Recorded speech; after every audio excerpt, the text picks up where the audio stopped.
Hi, ഗുരുവായൂരപ്പൻ്റെ അടുത്ത ആളാണ്. ഗുരുവായൂരപ്പൻ്റെ പ്രണയിനി എന്ന് വേണമെങ്കിൽ പറയാം. അങ്ങനെയൊന്നും പറയണ്ട. ബിസിനസ് ടാക്ടിക്സിന് വേണ്ടിയിട്ട് ഗുരുവായൂരപ്പനെ ഒരു കാരണമാക്കിക്കൊണ്ട് നടത്തുന്ന ഒരു കുൽസിതം. അത് കണ്ടപ്പോൾ ഞാനൊരു വീഡിയോ ഇട്ടിരുന്നു. കുറേ കമൻസ് ആണ്. കമൻസ് എന്ന് പറഞ്ഞു കഴിഞ്ഞാൽ സഹിക്കാൻ പറ്റാവുന്ന കമൻ്റ് അല്ല അതിനകത്തൊന്ന് എഴുതിയിട്ടിരിക്കുന്നത്. കുറേ അധികം പേർക്ക് അങ്ങ് ആകെ വയറിളകി അതിനകത്ത് വന്ന് അങ്ങ് മറിച്ച് വാരി വെച്ചിട്ടുണ്ട്. സംശയം ചോദിച്ചോട്ടെ, ഈ കൃഷ്ണഭക്ത ഡീസൻ്റ് ആണ് എന്ന് പറയുന്ന വ്യക്തികൾക്ക് തെളിവ് ഉൾപ്പെടെയല്ലേ ഞങ്ങളൊക്കെ വീഡിയോ ചെയ്തത്? അവർക്കെതിരെ വീഡിയോ ചെയ്ത എല്ലാവർക്കിട്ടും അവർ പണി കൊടുത്തിട്ടുണ്ട്. കേസ് കൊടുക്കുക, പിന്നെ അവരുടെ സൂയിസൈഡ് നാടകം 100% സൂയിസൈഡ് നാടകം തന്നെയാണ്. അപ്പോൾ അതിനെപ്പറ്റി ABC മലയാളത്തിൽ ഒരു 2 പെണ്ണുങ്ങളിരുന്നൊരു ചർച്ച ഞാൻ കാണാനിടയായി. അവരും തീർച്ചയായിട്ടും ഈ സ്ത്രീയുടെ പേര് പറയുന്നില്ല. അപ്പം തന്നെ എനിക്കൊരു കൺഫ്യൂഷൻ തോന്നിയിരുന്നു. എന്താ ഇവരുടെ പേര് പറയാൻ എത്ര ഭയപ്പെടുന്നത്? പിന്നീടാണ് മനസ്സിലായത് ഇത് 100% ഇവർ പണി കൊടുക്കുന്നതിൻ്റെ ഒരു ടേം അനുസരിച്ചിട്ടാണ് അവർ പേര് പറയാൻ തന്നെ ഭയപ്പെടുന്ന ലെവലിലേക്ക് കാര്യങ്ങൾ എത്തിയിട്ടുള്ളത്. കുറച്ച് ഭാഗം കേൾക്കാം. ചിത്രരചന പഠിച്ചിട്ടില്ലാത്ത ഒരു ചിത്രമായി വരയ്ക്കുന്നത് മുഴുവൻ ശ്രീകൃഷ്ണന്റെ ചിത്രങ്ങൾ. ആ ശ്രീകൃഷ്ണനെ വിറ്റ് ജീവിക്കുന്ന ഒരു ചിത്രമായി. മോദിക്ക് ഈ ശ്രീകൃഷ്ണന്റെ പടങ്ങൾ സമ്മാനിച്ചുകൊണ്ട് വൈറലായ അതുവഴി ഫേമസ് ആയ ഒരാൾ. ഇടയ്ക്ക് സുരേഷ് ഗോപി ജയിച്ചപ്പോൾ, തൃശ്ശൂരിൽ നിന്ന് ജയിച്ചപ്പോൾ സുരേഷ് ഗോപി അഭിനന്ദിച്ചുകൊണ്ട് ഫേസ്ബുക്കിൽ പോസ്റ്റ് ഇടുന്നു. അതായത് കൃഷ്ണനെ വിറ്റ് ജീവിക്കുന്ന ഒരു ചിത്രമായി. പക്ഷേ അവർ പറയുന്നത് അവരുടെ മതം, അവരൊരു മുസ്ലിം സമുദായത്തിൽ ജനിച്ചതുകൊണ്ടാണ് അവർക്കെതിരെ വലിയ സൈബർ ആക്രമണങ്ങൾ ഉണ്ടാകുന്നത്.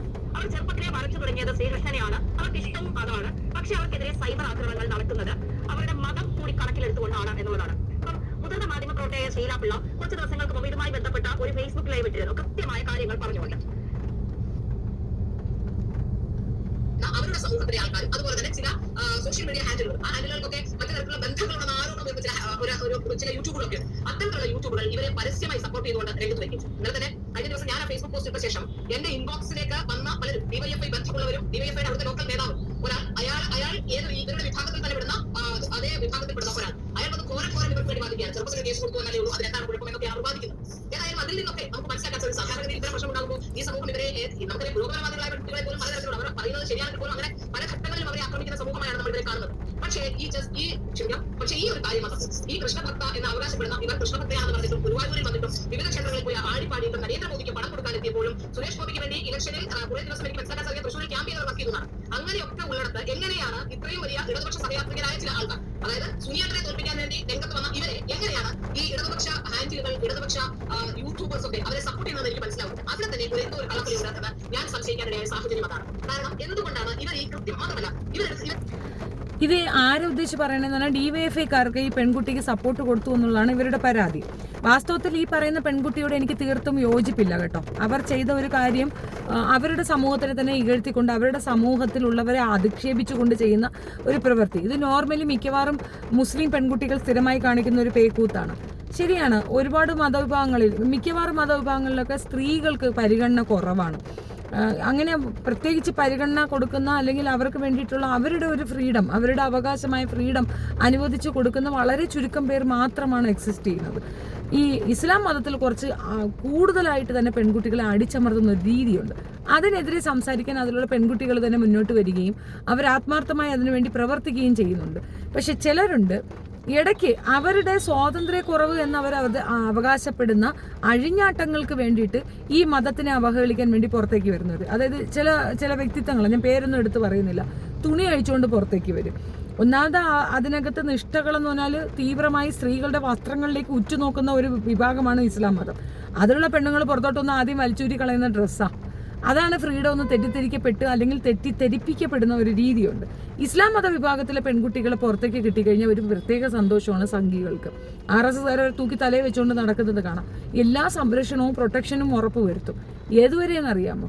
അവര് തലയിൽ തട്ടമിട്ടുകൊണ്ട് ആ പേര് സ്വീകരിച്ച് അത് കണ്ട് നിൽക്കുന്നതാണെങ്കിൽ ഇവർക്ക് ഭയങ്കര സന്തോഷവും സ്നേഹവും ഇവർ ഭയങ്കര കരുതലുമാണ്. അതേസമയം അവർ ആ ഇസ്ലാമിക രീതികളിൽ നിന്ന് മാറി സഞ്ചരിക്കുന്നതാണെങ്കിൽ അവരെ പിന്നെ വേണ്ട. ഉദാഹരണം പറയാം, നദിയ മൊയ്തു ഇസ്ലാമിക രീതിയിലാണ്, ഇസ്ലാം മതവിശ്വാസിയല്ലേ. നസ്രിയ തലയിൽ തട്ടോട്ടുണ്ട് നടക്കുന്നുണ്ടോ? അവരെ വേണ്ട. അതേസമയം തലയിൽ തട്ടം ഊരാത്തവരാണെങ്കിൽ ഇവരൊരു പ്രത്യേകതരം കെയർ അവർക്ക് കൊടുക്കും. അവരെ ഇവർക്ക് ഭയങ്കരമായിട്ട് യൂസ് ചെയ്യാനുണ്ട്. അവരുടെ പ്രശ്നങ്ങൾ ഇവരുടെ മാത്രം പ്രശ്നങ്ങളാണ്. അങ്ങനെ തുടങ്ങി ആ ഒരു വിഭാഗത്തിനെ എടുത്തങ്ങ് ഉടുക്കാൻ ഈ പെൺകുട്ടികൾ ഉപയോഗിക്കുന്ന ഒരു രീതിയുണ്ട്. അതിനെ കർശനമായും തടയിടേണ്ടതാണെന്ന് എഴുതിയിട്ട് ബാക്കിയുള്ളവർ അതിനെ വെച്ച് പറയുന്നുണ്ട്. പിന്നെ ഈ പെൺകുട്ടിക്ക് ഏർപ്പെട്ട ഈ പ്രശ്നം, ഈ പ്രതിസന്ധി, അതിന്റെ കാരണക്കാർ പുറത്തുനിന്നുള്ളവരല്ല, അവർ തന്നെയാണ്.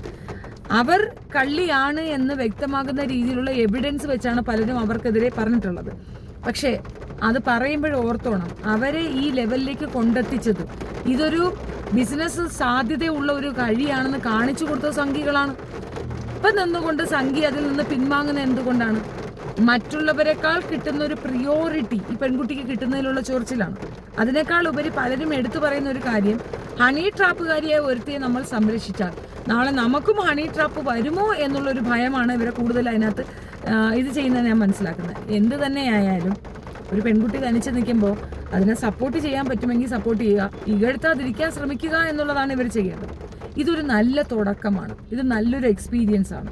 ഇത്തരത്തിൽ ഇസ്ലാമിനെ അവഹേളിക്കാൻ വേണ്ടി അപ്പുറത്തെ സൈഡിലേക്ക് ചാടി കൂട് കയറുന്ന ചില പെൺകുട്ടികൾക്ക് ഒരു തിരിച്ചറിവ് ഉണ്ടാക്കി കൊടുക്കാൻ ഈ ഒരു ഇൻസിഡന്റ് ഉപകരിക്കും. ഇവരുടെ ആത്മഹത്യ നാടകമാണെന്നാണ് ഈ ABC മലയാളത്തിൽ ഇവരിത് പറയുന്നത്. അതെനിക്ക് എന്തോ ശരിയാണെന്ന് തോന്നുന്നുണ്ട്. കാരണം ഒരാൾ ആത്മഹത്യ ചെയ്യാന്ന് പറയുമ്പോൾ അയാൾക്ക് പിന്നെ ഇനി ജീവിക്കണമെന്ന് ആഗ്രഹമില്ല എന്ന ടൈമിലാണ്. ആത്മഹത്യ ചെയ്തപ്പോൾ തന്നെ, ചെയ്യാൻ ശ്രമിച്ചപ്പോൾ തന്നെ എല്ലാവരും പിന്നെ ഇവരെ പറയുന്നത് ഞാൻ ഉൾപ്പെടെ അങ്ങ് നിർത്തി. ഒരാൾ മരിക്കാൻ നിൽക്കുമ്പോൾ പിന്നെ നമ്മളൊന്നും പറയണ്ടല്ലോ എന്ന്. പക്ഷെ അത് കഴിഞ്ഞിട്ട് ഈ പറഞ്ഞവർക്കിട്ടെല്ലാം പണി കൊടുത്തുകൊണ്ട് വീണ്ടും വന്നിരുന്ന് പറയുമ്പോൾ ആ ആത്മഹത്യ അത് മറ്റൊരു തലത്തിൽ അവർ ഉപയോഗിക്കുകയായിരുന്നു എന്നുള്ളതിൻ്റെ വ്യക്തമായ എവിഡൻസ് ആണ് അതിനകത്ത് കാണുന്നത്. സോ എൻ്റെ ഒരു പേഴ്സണൽ അഭിപ്രായം പറയുകയാണെങ്കിൽ നല്ലൊരു നാടകകാരിയാണ് പുള്ളിക്കാരൻ. നന്നായി അഭിനയിച്ച് നാട്ടുകാരെ പറ്റിച്ച നല്ലൊരു നാടക നടിയാണ് അവർ. ഇങ്ങനെയുള്ള പെണ്ണുങ്ങൾ പൊതുവിൽ അവരുടെ കുടുംബത്തിനോ അവരുടെ അനന്തരാവകാശികൾക്കോ പോലും ഒരു നല്ല ഒരു കാര്യം കൊണ്ടൊന്നും കൊടുക്കത്തില്ല. ഇവരെന്താണ് മെസ്സേജ് ചെയ്യുന്നത്? ഇസ്ലാം മതവിഭാഗത്തിലുള്ള പെൺകുട്ടികൾക്ക് പ്രോബ്ലം ഉണ്ട്, അവർക്ക് സുരക്ഷിതത്വം, അല്ലെങ്കിൽ അവർ സമൂഹത്തിൽ മുന്നോട്ട് വരണം, ആ രീതിയിലൊരു മെസ്സേജാണോ കൊടുക്കുന്നത്? ഒന്നുമല്ല. അവരുദ്ദേശിക്കുന്ന ഒന്നേ ഉള്ളൂ, അവരുടെ കീശ നിറയ്ക്കണം, അവരുടെ പള്ള നിറയാൻ വേണ്ടിയിട്ട് രണ്ട് വിഭാഗങ്ങളെ തമ്മിൽ തല്ലിക്കുന്ന രീതിയിലുള്ള ഒരു ചൂഷണമാണ് ആ സ്ത്രീ മുന്നോട്ട് വയ്ക്കുന്നത്. ആ ചൂഷണമാണ് ഈ ഒരു വീഡിയോകളിൽ കൂടെ ഞാൻ കണ്ടിട്ടുള്ളത്. ഇപ്പോൾ സാധാരണ ഒരു പടം വരച്ചു കൊടുത്താൽ മാക്സിമം 200 രൂപ 300 രൂപയൊക്കെ കിട്ടും. കൃഷ്ണൻ്റെ ഒരു പടം അപ്പോൾ ഒരു 500 രൂപ നമുക്ക് കാൽക്കുലേറ്റ് ചെയ്യാം. ഇവർ തന്നെ 5000 6000 കൊടുത്ത ആളുകൾ വാങ്ങിക്കുന്നത്. എന്ത് പ്രീഷ്യസ്നെസ് അതിനകത്തുള്ള ദൈവം അതിനകത്ത് കയറിയിരിക്കുന്നു? ഒന്നുമല്ല. ഒരു പെൺകുട്ടിയുടെ വരകളിൽ കൂടി, അത് ഒരു ഇസ്ലാമിക പെൺകുട്ടി വരയ്ക്കുന്നു. MF ഹുസൈൻ നല്ല മനുഷ്യനാ, അയാൾ വരച്ച പടം എന്തായിരുന്നു നിങ്ങൾക്ക് പറ്റൂലായിരുന്നു? കാളി ദേവിയുടെ ശക്തി ദേവിയുടെയും കണ്ട് ഏതൊരു ദേവിയുടെ നഗ്ന ഫോട്ടോയാണ് പുള്ളിക്കാരൻ വരച്ചത്. അതായിരുന്നു ഇവർക്ക് പ്രശ്നം. നഗ്ന ഫോട്ടോ എന്നുള്ളതല്ലേ ഒരുപാട് അമ്പലങ്ങളിലുള്ളത്, അത് പ്രശ്നമില്ലേ? അപ്പോൾ അത് വിഷയം അതല്ല. MF ഹുസൈൻ എന്ന വ്യക്തിയാണ് പ്രശ്നം. അപ്പോൾ അതേ ലെവലിലാണെങ്കിൽ കൃഷ്ണന്റെ പടം വരയ്ക്കുന്ന ഈ പെൺകുട്ടിയെ മാറ്റി നിർത്തണ്ടേ? അവൾ മുസ്ലിമല്ലേ, അവളെന്തിനാ കൃഷ്ണന്റെ പടം വരയ്ക്കുന്നത്? അതിനകത്തുള്ള ബിസിനസ് സൈക്കോളജി ട്രിക്ക് മനസ്സിലാകാതെ അതിൽ പോയി ചാടി കൊടുത്ത് ഇപ്പം അബദ്ധം പറ്റി എന്ന് മനസ്സിലായി തിരിച്ചറിവിന്റെ പാതയിൽ വന്നവർ ഇത് DYFIയുടെ തലയിൽ കൊണ്ടിട്ട് കൊടുക്കുന്ന ഒരു ശ്രമം അല്ലെങ്കിൽ അങ്ങനെ രീതിയാണ് കാണുന്നത്.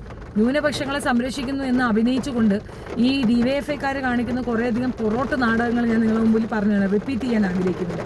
എന്ത് തന്നെയായാലും നല്ല തിരിച്ചറിവാണ്. കുറേ എണ്ണം അപ്പുറത്ത് പോയി നിന്നുകൊണ്ട് ആങ്ങളമാരെ വെല്ലുവിളിക്കുന്നുണ്ട്, കുടുംബത്തിനെ വെല്ലുവിളിക്കുന്നുണ്ട്. അവരോട് പറയാനുള്ളതെന്നാണ്, കൂട്ടും തെറ്റി നിങ്ങൾ പോയി അപ്പുറത്ത് നിൽക്കുമ്പോൾ അവർ നിങ്ങളെ ഉപയോഗിച്ചുകൊണ്ട് നിങ്ങളുടെ കൂട്ടക്കാർ തന്നെയാണ് ആക്രമിക്കുന്നത് എന്നുള്ള തിരിച്ചറിവ് നിങ്ങൾക്കുണ്ടാകണം. വസ്തുനിഷ്ഠമായ കാര്യങ്ങൾ അനലൈസ് ചെയ്ത് പറയുന്നത് തെറ്റില്ല. ഒരു സമൂഹത്തിനെ ആരെങ്കിലും അപരവൽക്കരിക്കുന്നെങ്കിൽ അതിനെതിരെ നിൽക്കുന്നതും തെറ്റില്ല. ആ സമൂഹത്തിലെ ഗോത്രീയത മാറ്റാൻ നിൽക്കുന്നതും തെറ്റല്ല. പക്ഷേ നിങ്ങളുടെ സമൂഹത്തിനെ ഇല്ലാണ്ടാക്കാൻ നിൽക്കുന്നവർക്കൊപ്പം പോയി നിന്നാൽ തലയിലെ തട്ടവും ഇസ്ലാമിയത്തും തീരുന്നിടം വരെ നിങ്ങൾക്ക് വാല്യൂ ഉള്ളൂ. അത് കഴിഞ്ഞാൽ ചണ്ടിയാണെന്നും അതിനുശേഷം അതിഭീകരമായി അവർ തന്നെ നിങ്ങൾ ആക്രമിക്കും എന്നുള്ളതിന് ഏറ്റവും നല്ല തിരിച്ചറിവാണ് ജസ്ന. Thank you.